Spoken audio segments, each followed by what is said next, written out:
Welcome to Studio Hockey. In the days to come, all kinds of dignitaries and administrators in our game of hockey will gather in New Delhi, India for the 2018 FIH Congress, discussing the hockey revolution, aka the FIH strategy for 2014 until 2024.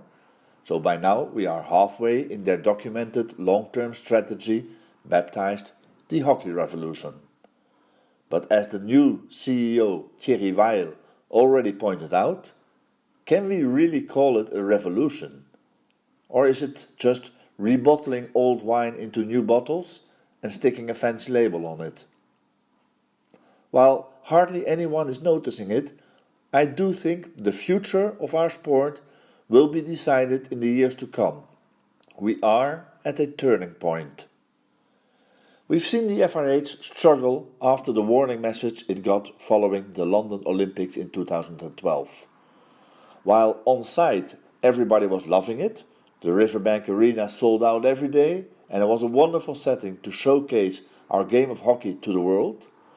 But these days success is not measured, at least by the IOC, looking at the attendance in the stadium anymore, nor the quality of the sport offered, but rather about how much buzz you create online, we were told. And we, as a sport, got a bad report card for digital presence in 2012. So the FIH came up with the Hockey Revolution during their 2014 Congress in Marrakesh, Morocco. Why there, you might wonder. And came up with the answers during the 2016 Congress in Dubai, yet another hockey capital of the world. The FIH claims some success since, according to them, they came in third among all sports, behind football and athletics, at the Rio 2016 Games. You can see these in our talks in 2017 with Jason McCracken, the FIH CEO back then, on our YouTube channel. When I outed some major concerns about the choices made in recent years in a column entitled The End of Hockey, the new and current CEO Thierry Weil called me to talk about his views on this. We published these as well, check it online at bhockey.com, and remember especially his commitment to add the development of our game around the world, meaning growing hockey participation, meaning growing active players in our game. He added he would put this more explicitly at the top of the FIH mission soon. He told us in no uncertain words, quote, "Whatever we do commercially, the money will have to be injected into development of hockey," end quote by Thierry Weil, CEO of the FIH. The Congress about to start in New Delhi will be the moment to make this official. I do agree with this assessment. Our so-called revolution has not really been very revolutionary, but fear we might have different ideas on the road taken and changes to choose from. Real revolutions do not follow the downtrodden path. The goal of this so-called revolution should not be to reinvent our sport and try and force new formats such as hockey fives or ridiculous rule changes as tested in Australia these days down our throats. They have invented this hockey fives monstrosity and now try to sell us on its non-existing success in every way possible. I do agree, a short format of our game could be a part of the marketing mix to help grow our sport. But I've already talked about this on other occasions, so we'll not go into this right now any further. I do like the concept of the FIH Pro League, about to launch in 2019, and another byproduct from the Hockey Revolution. At least here we have some real revolutionary ideas. With a global home and away league. True, this comes with several challenges and threats as well, especially for the traditional strong club leagues in Western Europe. But I'm sure ways could be found to allow for both to coexist.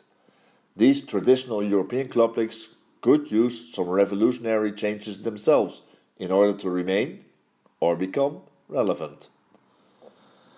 But my main fear is we are looking too much at changing the sport instead of changing the way we market the sport.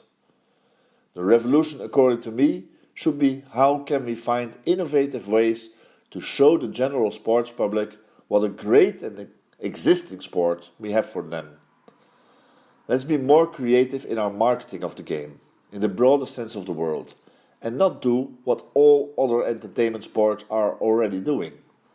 Let's be really revolutionary and find other ways to promote our team sport rather than creating individual heroes in a team sport and pushing new formats down the throats of our hockey fans. We are an established sport, an Olympic sport, with millions of fans and, more importantly, millions of active players around the world. We are leading the way in gender balance and one of few sports played at top level on all continents.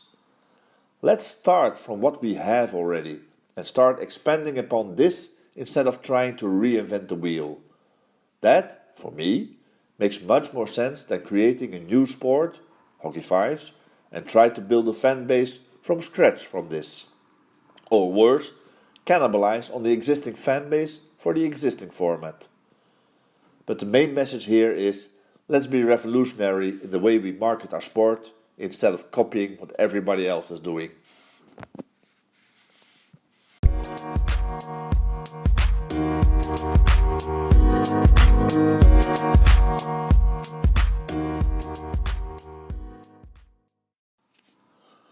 Individual awards do not help hockey. I'm a big fan of a certain umpire. That might come as a surprise for some, but even though I often voice my concerns about the lack of quality of many umpires, we do need those men and women to enjoy our game of hockey. Nobody will contradict that, I think. The umpire in question is Laurine Delforge, a young and very talented umpire who manages to combine a playing career at the highest level. She is, still today, a striker for a Belgian club and a multiple national champion, with her studies back in the days and today with a corporate career as a lawyer, and last but not least, as an umpiring career. She was the first and only umpire to get awarded the Olympic final on her debut Olympics. This alone already means you cannot but admire her time management skills and determination. But there's more. When interviewed for a Belgian newspaper about, among other things, her debut as a female umpire for the male Euro Hockey League, she was reminded by the journalist about her FIH award following the Rio Olympics in 2016 as the best umpire in the world. Her response was very telling. Quote, "Best umpire in the world? I do not really like this qualification. Let's just say I got the award for the International Umpire of the Year in 2016. End quote by Laurine Delforge, umpire. Meaning, she is humble enough to realize these awards should not be taken very serious. Though maybe less obvious, umpiring too is a team sport, and in a team sport there is no value in any individual award. I detest these individual awards, golden sticks, MVPs, best player, etc., even more for the players. Most of these include votes from the public, meaning it's nothing more than just a popularity contest. And there's examples of marketing the game, and there are examples of marketing the game it has always been done. It's a tool from the past. I think it does not have any real added value anymore. Sure, it's always nice and flattering for those elected or nominated, but that's it, nothing more. They often claim these individual awards help promote our sport. It helps, so they say, to create heroes and idols. Of course, it's a lot easier for media to write or comment flattering things about players when you can refer to several awards they got in the past. It's much easier compared to actually describing why you think these are our outstanding players. Because in order for the press to do this, they would have to invest time in understanding and following the game instead of just acting like a parrot by repeating what others have claimed before. However, it doesn't help the game of hockey. we get 5 minutes of attention, at best, and immediately after it, it's forgotten again. We should help media really sell our sport instead of filling in some random content for their newspaper or TV show. So, invest in quality as your marketing tool. Quality in event organizing, on-site as well as on-screen. Quality in TV images. Quality in commentators, who are entertainers, educators, and our first sales representatives. Add meaningful stats to every game. And educational and entertaining graphics. Find new and exciting ways to bring our sports to the multiple screens we have today. Stop focusing on broadcasting only and really invest in multi-channel casting, cross-media, or whatever the latest buzzword is you want to use. But focus on the media used by the public we are aiming for. However, we do not want our future fans to force their so-called short span of attention on our game. We want to educate them on the value of focus, skills and determination. Our short format of the game should not cater to the whims of today's youth, but help grab their attention in a way close to their interests and their way of communication in order to educate them about the values of our sport. A sport should adapt to modern times and not be stuck in the old ways, but not by throwing out the old and replacing it with the hype of the day. Stay close to the roots of our game and evolve slowly, tweak and improve the game instead of changing because of change. So instead of inventing to create new hypes, such as Hockey Fives, we should focus on innovative and quality marketing as the fuel to the growth of our game. Let's not do what other sports are doing, but be creative and innovative in the ways to promote our game of hockey. So let's start by improving the way we bring hockey to the screens. Why not bring in multiple commentator teams and channels for each game? Give your viewer, on whatever screen, a choice for his or her commentator channel. First channel, the novice channel, with more explaining about the rules. No, it's not because the crowd starts cheering it is a goal. The ball has to be touched within the D by the scoring team. Second, the chit-chat channel, with some more gossip and chit-chat. Did you know the big guy who just scored this incredible drag flick was seen last month with the hottest Bollywood star? She is sitting next to the Princess so-and-so, 16th in line for the throne of England, in the VIP here today. Third, the Pro channel, with actual, knowledgeable commentators who recognize running lines, smart or dumb choices, tactics, and are able to help understand why these athletes do what they do on the field, besides telling us just who got the last touch and the goal to his name. And last but not least, fourth, the fan channel without any commentator, just the noise you would experience when in the stadium. And maybe get someone like Javier Telechea from coachinghockey.com.ar and hockeytoday.cc in there doing his magic with TV images, showing us with graphics why the build-up to this goal was so extraordinary, or why that one step forward before pushing the ball made all the difference on that last penalty corner goal. Follow coachinghockey.com on Facebook or YouTube and you'll see what I mean.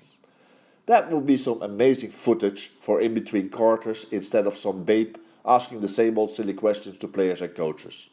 Although you could, and maybe should, keep on doing this for the chit-chat channel, probably. But get some more clips on all social media out there explaining why hockey is amazing. Join us in the 21st century and get rid of old-fashioned geo-blocking on live streams. We get it. The rights of broadcasting partners should be protected. Yes, hoping at least they did pay for these rights and make the effort to deliver quality and enriched content to their territory. But instead of generic broadcasting deals with contracts from last century, Join us in today's reality of multiple screens. Only geo-block your own online channel for those countries where for that particular game, so not for the entire tournament, your broadcasting partner is actually showing it live and in full on TV. Ideally on a free-to-air channel, supported by some commercials, but as we supporters too must stop whining and accept the reality of pay-per-view or paywalls on quality content. There is so much we can still do to improve the way we bring our game to the general sports fans. We do not need to change our game, or need at least not much, to get their attention. It's in the way we bring it to them. My fellow blogger, podcaster and hockey commentator Ashley Morrison also wrote a very interesting piece on all of this today, which you can read on his website, Not the Footy Show. But my main comment to close off is, let the hockey revolution change the way we show hockey instead of the way we play it. Thank you. Thanks for tuning in to Studio Hockey. Don't forget to subscribe to our podcast. And as always, enjoy your hockey. Bye bye.